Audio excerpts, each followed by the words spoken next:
November 30th, 10:43, bright sunny day, innocent people.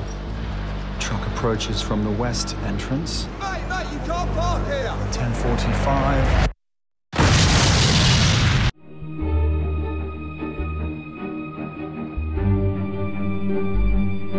In the screenplay, as it evolved, there were a few references to closed-circuit material. It became a lot more central to the film because of the opening and the decision to shoot it in that fashion. It felt like that would put the viewer in a rather interesting relationship to the events they were watching, which is to gently and subtly raise the question of who's watching. Someone living in London has a great awareness of the fact that they're under surveillance a lot of the time because of the amount of closed-circuit TV cameras, but like most of us, we don't think about it too much because it doesn't really relate to us, it relates to the world that we're living in. But as time goes on, he realises that that is actually having a direct effect on him and it's being used on him. It's actually quite convenient to be under surveillance.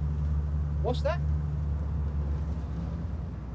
Well, normally getting a taxi can be quite difficult this time of night.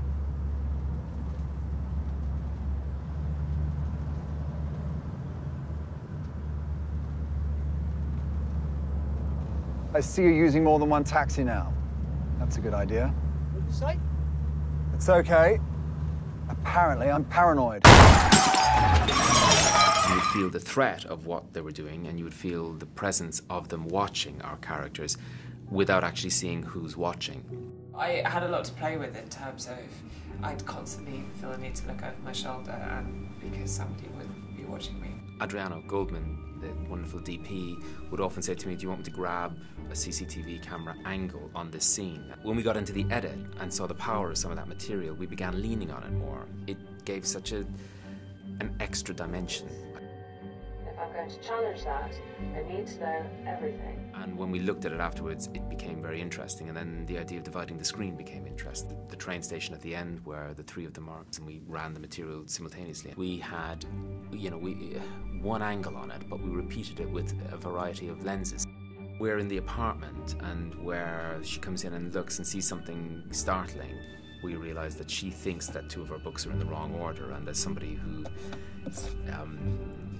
seems so ordered and so precise, it raises the possibility that somebody's been in the apartment. And just at that point when she's feeling a little bit spooked by that, she looks out of her window. It's almost as if she feels that somebody is watching her. I hear more and more the argument of, well, I've got nothing to hide, so what does it matter that the government's going to look at everything? What we tried to do when we were making the film was make a film about the real world and about the nature of the dilemmas that modern democracies face. We're throwing something on the table and saying, well, what if this was happening and what if it was being used in this way, which makes it also fun.